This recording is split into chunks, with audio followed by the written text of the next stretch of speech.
Hello friend, welcome to our channel. दोस्तों, स्वागत है आपके अपनी YouTube channel Indian army study classes में। दोस्तों देखिए, यह नर्सिंग असिस्टेंस का स्पेशल क्लास चल रहा है। इसमें आपको बायोलॉजी पढ़ाया जाएगा। ये नर्सिंग असिस्टेंस का क्वेश्चन है, केवल नर्सिंग असिस्टेंस। इसमें आपको बायोलॉजी क्वेश्चन पढ़ाया जाएगा 50 क्वेश्चन। और ये 50 क्वेश्चन वही है दोस्तों जो आपके प्रीवियस ईयर्स में कुछ क्वेश्चन पूछा गया है। कुछ क्वेश्चन जो है आपको अगले आने वाले एग्जाम में नर्सिंग असिस्टेंट में पूछा जाएगा। ये 100% डायरेक्ट यही सब क्वेश्चन पूछा जाता है, जैसे लिखा है ऐसे ही डायरेक्ट उसमें पूछा जाता है, कोई घुमा फिराव नहीं होता है। इसलिए मैं कहूँगा इसको लाइन बाई लाइन आप इस क्वेश्चन को देख लीजिए। आपको खूब से खूब लगेगा तो 15 मिनट यार लगेगा। 15 मिनट तो आप चाहें तो आसानी से अपने दिल को थाम करके इस क्वेश्चन को सुन करके भी आप इसको याद कर सकते हैं और देख करके भी समझ सकते हैं। तो दोस्तों, मैं ज़्यादा नहीं बकवास करूंगा, सिर्फ और सिर्फ आपको क्वेश्चन और आंसर यहाँ कराऊंगा और आपको यहाँ पढ़ाने की कोशिश करूंगा। तो चलिए देखते हैं। कल का जो 4 क्वेश्चन आपको छूटा हुआ था, ये चारों क्वेश्चन अभी मैं बताऊंगा। उसके बाद जो है 50 क्वेश्चन मैं बताऊंगा। तो चलिए देखिए, पहला 97 नंबर क्वेश्चन क्या पूछता है। पूछ रहा है पर परागण यानी कि क्रॉस पोलिनेशन जो है लाभदायक होता है, क्योंकि इसका कारण होता है दोस्तों अच्छी संतान जो है यानी कि इससे उत्पन्न होती है क्रॉस परागण से।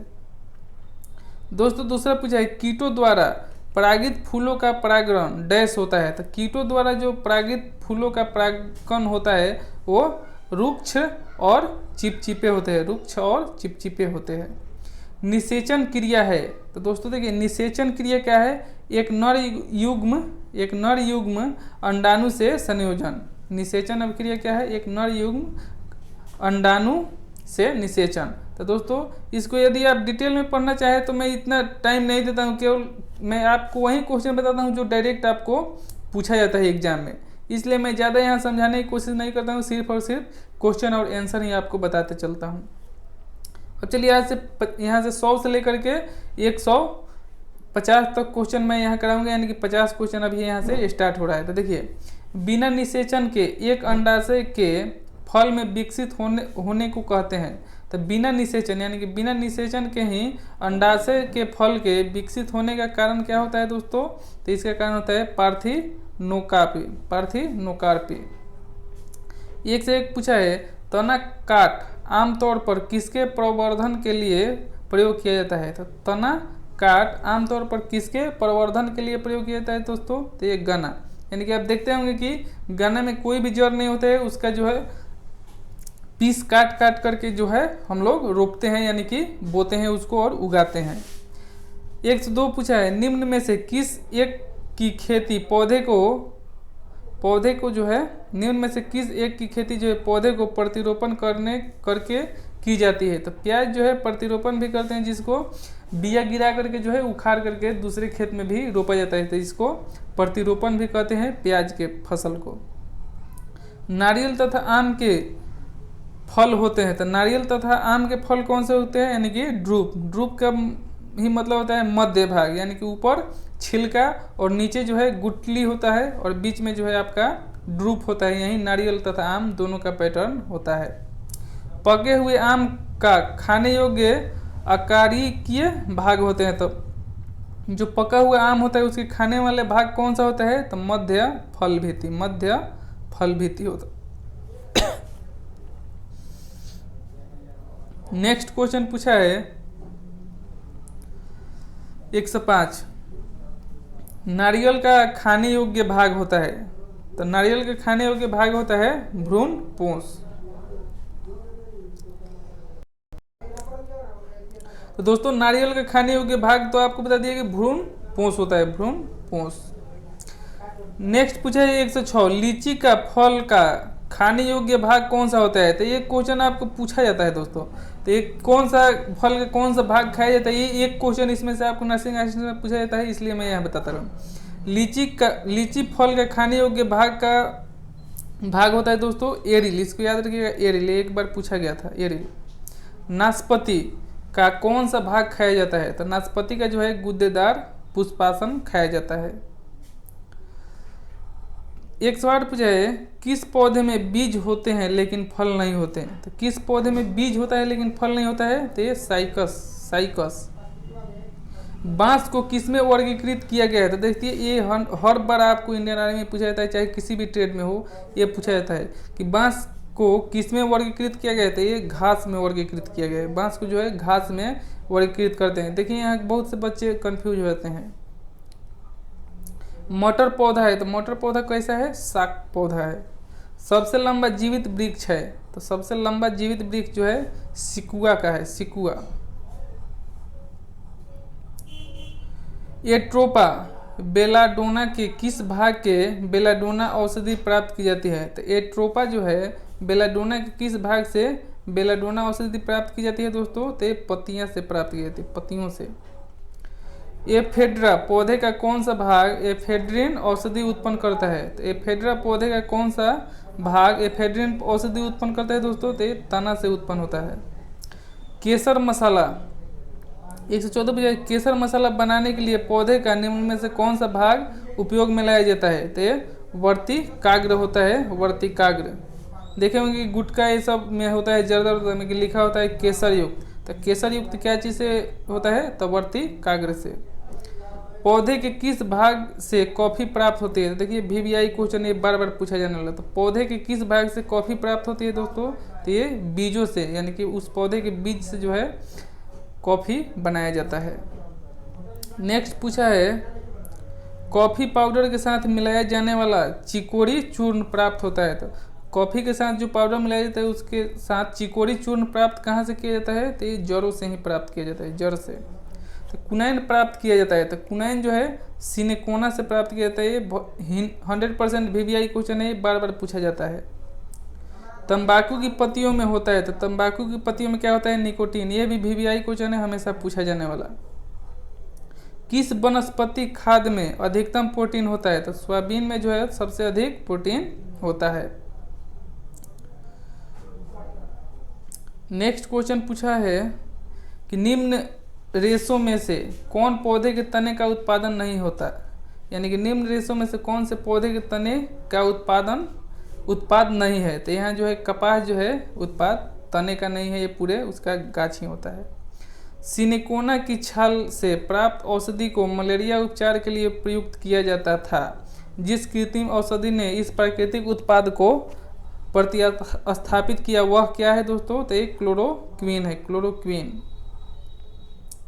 निम्न में से कौन सी फसल मृदा को नाइट्रोजन से भरपूर करता है? तो मटर जो है दोस्तों ये मृदा को जो है भरपूर नाइट्रोजन प्रदान कर देता है। इसीलिए बोलते हैं फसल चक्र में हमेशा हर 2 साल बाद जो है दलहनी पौधा यानी कि मटर वटर बोना चाहिए, ताकि आपका नाइट्रोजन जो है फिर से आपकी ज़मीन में भरपूर हो जाए।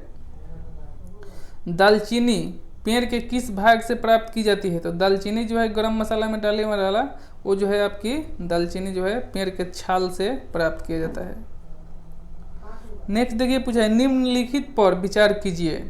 तो कपूर, कासनी, वनीला, ये जो है 1, 2 और 3 इनमें से पूछा है कि उपरोक्त में से कौन से पादप उत्पाद है? तो पादप उत्पाद जो है 1, 2, 3 तीनों जो है पादप उत्पाद है। तरपीन का तेल प्राप्त किया जाता है, तो तरपीन का तेल जो है यह चीड़ से प्राप्त किया जाता है, यानी कि ऑप्शन डी इज करेक्ट होगा, चीड़ से। नेक्स्ट पूछा है सामान्य प्रयोग में आने वाला मसाला लौंग कहाँ से प्राप्त होता है? तो लौंग जो है दोस्तों फूलों की कली से प्राप्त होता है। हशीश पौधे के किस भाग से प्राप्त की जाती है? तो हशीश जो है पौधे की जो है दोस्तों आपके तने तथा नर पुष्प से निस्राव से प्राप्त किया जाता है।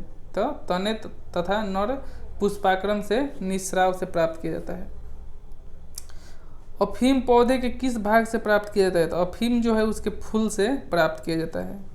भूमि में पौधे की जड़ों के लिए उपलब्ध जल होता है, तो भूमि में पौधे की जड़ों के लिए उपलब्ध जल जो होता है कोशिका जल होता है।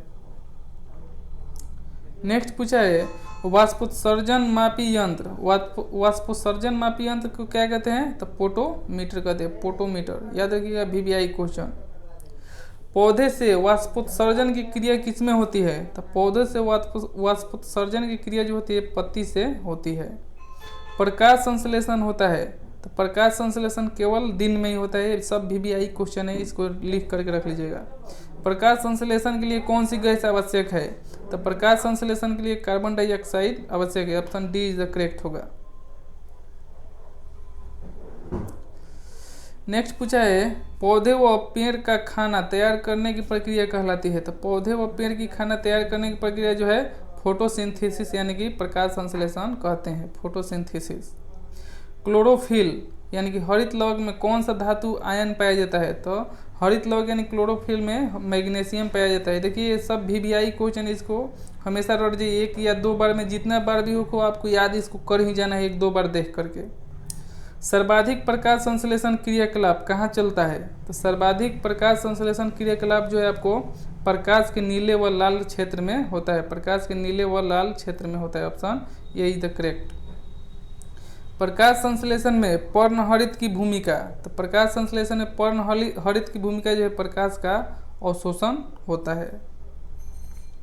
प्रकाश संश्लेषण में पौधे कौन सी गैस का अवचूर करते हैं, अवचूषण करते हैं दोस्तों। तो प्रकाश संश्लेषण में पौधे कौन सी गैस का अवचूषण करते हैं। तो कार्बन डाइऑक्साइड को यानी कि लेते हैं और ऑक्सीजन जो है पौधा छोड़ते हैं। नेक्स्ट देख लीजिए, प्रकाश संश्लेषण के समय निकलने वाली गैस का क्या नाम है। तो प्रकाश संश्लेषण के समय आपको बताए हैं कि वो जो है कार्बन डाइऑक्साइड लेता है और ऑक्सीजन जो है आपको छोड़ता है पेड़ पौधा। प्रकाश संश्लेषण क्रिया में मुक्त होने वाली ऑक्सीजन कहाँ से आती है। तो प्रकाश संश्लेषण क्रिया में मुक्त होने वाली ऑक्सीजन जो है आपको जल से आती है। प्रकाश संश्लेषण का प्रथम स्थिर यौगिक है। तो प्रथम स्थिर यौगिक है फास्फोग्लिसरिक अम्ल, फास्फोग्लिसरिक अम्ल है। ग्लाइकोलिसिस का अंतिम उत्पाद होता है। तो ग्लाइकोलिसिस का अंतिम उत्पाद जो होता है पायरुविक अम्ल होता है, पायरुविक अम्ल। निम्न में से कौन सा एक पादप हार्मोन है। तो पादप हार्मोन दोस्तों यहाँ ऑक्सिन है, ऑक्सिन। अग्नि निर्जा रोग किससे उत्पन्न होता है। देखिए सबसे इम्पोर्टेंट क्वेश्चन, यानी कि ये बार बार पूछा जाने वाला। अग्नि निर्जा रोग यह किससे उत्पन्न होता है। तो ये सेब से उत्पन्न होता है, सेब के पेड़ से। यानी कि अग्नि निर्जा रोग पूछे किससे संबंधित है तो आपको सेब से बताना चाहिए, सेब। नेक्स्ट पूछा है पादपों में बना खाद्य पदार्थ पौधे के विभिन्न अंगों में किसके द्वारा पहुंचता है। तो ये फ्लोएम के द्वारा पहुंचता है, फ्लोएम। पादपों में जल तथा खनिज लवणों का संचालन किसके द्वारा होता है। तो ये जाइलम, यानी कि देखिए जल का जो है संचालन जाइलम द्वारा होता है और जो है पादपों का खाद्य पदार्थ का जो है फ्लोएम। खाद्य पदार्थ कहे तो फ्लोएम और पानी यानी कि जल कहे तो जाइलम। जीव द्रव्य जीवन का भौतिक आधार है, यह माना मत दिया। तो जीव द्रव्य जो है जीवन का भौतिक आधार है, यह मत किसने दिया। तो ये जो है आपका हक्सले ने दिया, हक्सले। प्रयोगशाला में सर्वप्रथम DNA का विश्लेषण किया था। तो प्रयोगशाला में सर्वप्रथम DNA किसने किया था। तो खुराना ने खोज किया था, खुराना। 49 पूछा है किसके द्वारा आनुवंशिकता के विज्ञान को आनुवंशिकी कहा जाता है। तो किसके द्वारा आनुवंशिकता के विकास को आनुवंशिकी कहा जाता है दोस्तों। तो ये जो है आपका W वाटसन द्वारा। आनुवंशिकी उत्परिवर्तित होती है। तो आनुवंशिकी उत्परिवर्तन होता है किसके द्वारा। तो एक क्रोमोसोम के द्वारा उत्पन्न होता है। तो दोस्तों आई होप आपने यहाँ 50 और 4 54 क्वेश्चन को यहाँ स्टडी किया। 54 क्वेश्चन को आपने स्टडी किया और मैं आपको बताता हूँ कि ये 54 क्वेश्चन में आपने कितना सही किया, यानी कि अपने मन से कितना जानते थे वो हमें आपको कमेंट में बताना है। इसके बाद ही मैं निर्णय लूँगा कि आप दोस्तों नेक्स्ट वीडियो में बताऊँगा कि आप अभी सही तैयारी कर रहे हैं या आपको और भी हार्ड मेहनत करना पड़ेगा। यदि आप इसमें से 20 क्वेश्चन भी यदि आप ने समझ गए होंगे तो समझिए कि आप अच्छे तैयारी कर रहे हैं। यदि 20 भी नहीं बता पाए होंगे इतना क्वेश्चन में तो आपको दोस्तों मेहनत करना पड़ेगा और लगातार मेहनत करना पड़ेगा। तो इस चैनल के जितना भी वीडियो है आपको देखना पड़ेगा और तभी आप जाकर के इसको क्लियर करेंगे। तो दोस्तों आई होप आप इन सभी चीज़ों को समझे होंगे। फिर मिलेंगे नेक्स्ट वीडियो में। थैंक यू, जय हिंद।